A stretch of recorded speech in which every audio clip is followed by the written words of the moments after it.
Greetings and welcome to today's presentations. These are the subjects of today's discussion. Number one, who should be working in the Jamaican tourism industry? Number two, Jamaican government need to focus on the next generations for its high-tech society. Number three, how to use the current adult population to lay a new foundation for prosperity.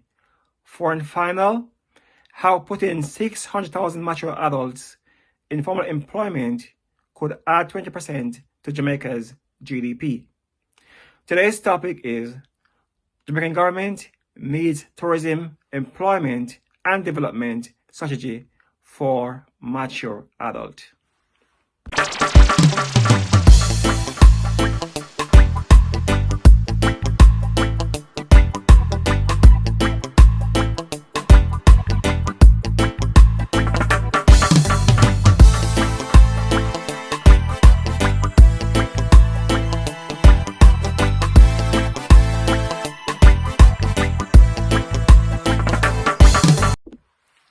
Now, whenever I'm on holiday around Europe, the people who are serving me in the hotels are not in their late teens or early 20s, as is the case when I'm in an all-inclusive hotel in Jamaica.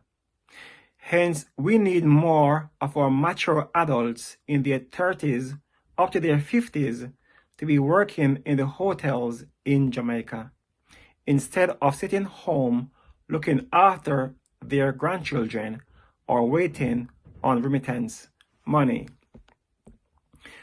When I oftentimes mentioned that the tourism industry could be used to create mass employment in Jamaica, some people oftentimes said that it's a low-paid job and it's better to develop science and technology in Jamaica, etc.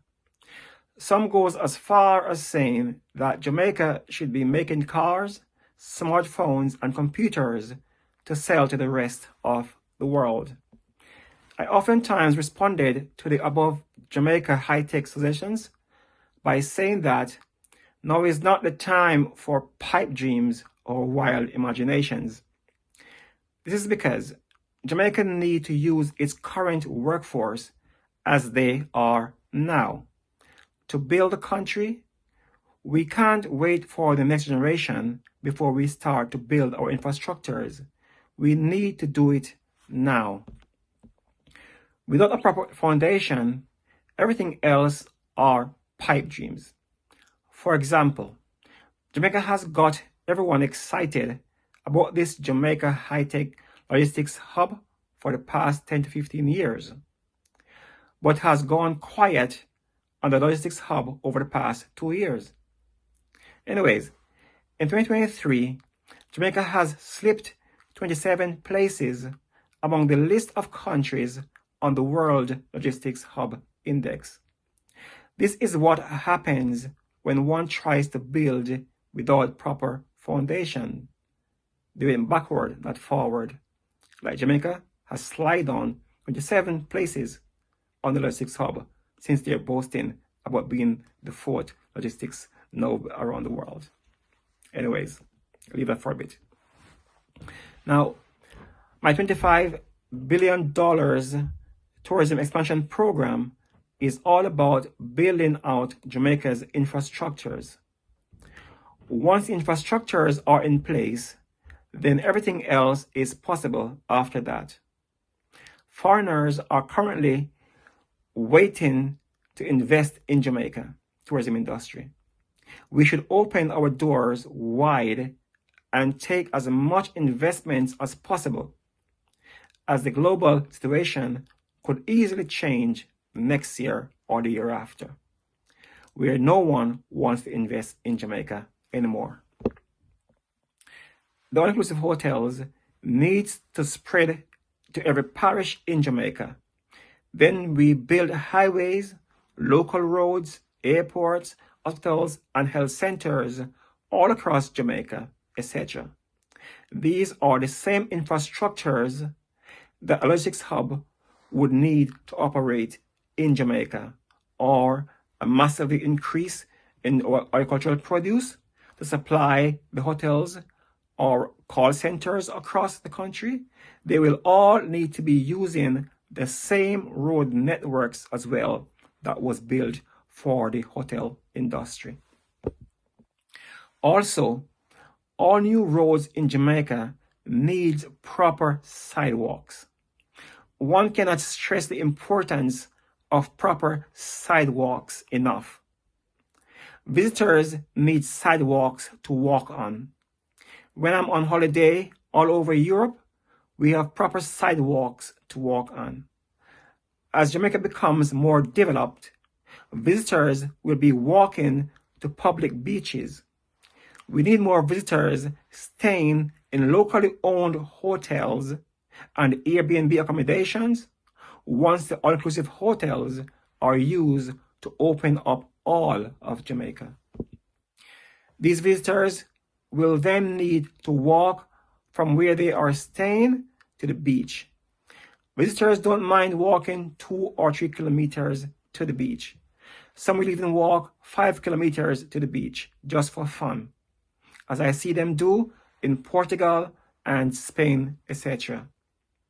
Hence, sidewalks 2 to 3 meters wide are very important if the government is serious about doubling the number of visitors to Jamaica.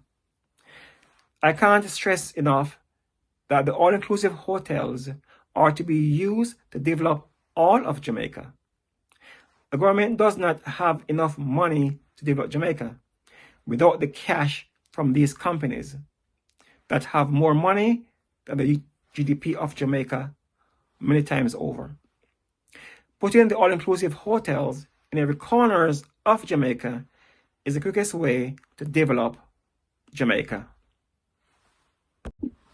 The two issues of a high-tech workforce versus a low-skilled workforce that can be used to build Jamaica are separate. We're talking about two different sets of people in Jamaica. That is 100,000 people that I'm referring to who could be working in the tourism industry are mature adults 22 years old and above. These people have up to 40 years before they reach retirement age. Most of these people have children or other responsibilities to take care of. They have very little chance of going back to college to gain a diploma or to learn a trade, etc. Some are grandparents in their 40s looking after their grandchildren that would be better placed in a nursery or basic school for learning purposes. Many of these adults are living day by day doing various forms of hustling or unsecured jobs to survive. A 40-year-old grandmother could be better off going to work for 20 years in the hotel industry rather than staying home looking after her grandchild. She could then contribute a fraction of her income to her grandchild nursery fees if she so desires. This could be best for both the child and the grandmother, as she will be building wealth to leave for her children and grandchildren by getting a house, etc. Hence, these are not the same people who would enter into tertiary education and be placed in a high-tech industries, etc. The government needs to focus on the next generations who are currently in school for their high-tech society. However, it is by putting the current low-skilled adults to work that will enable today's parents to feed and school their children properly.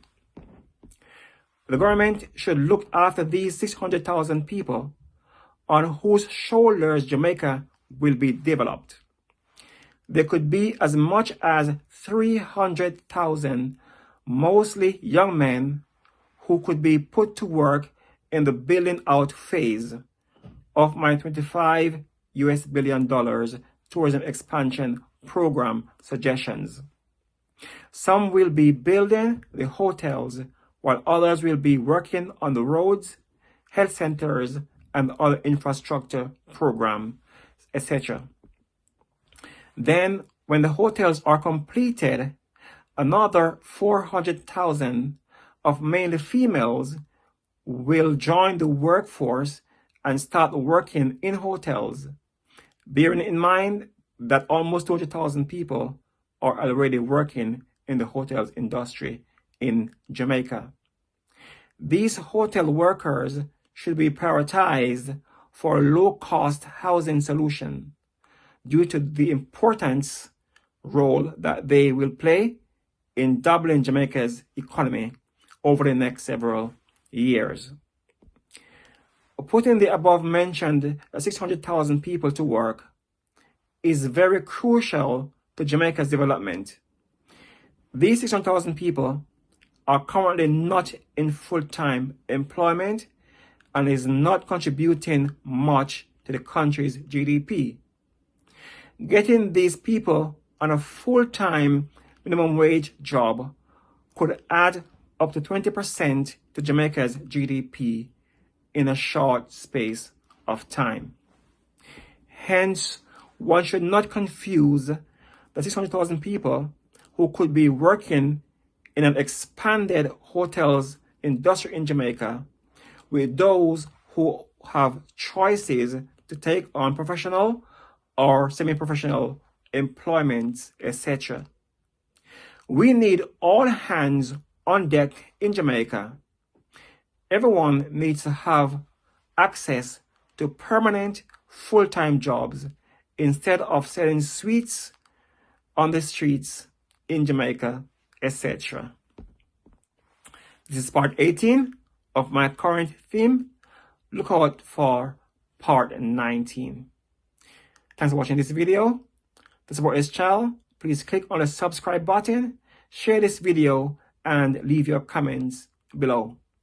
God bless you, God bless the Jamaican Parliament, and God bless Jamaica. Until my next video, peace.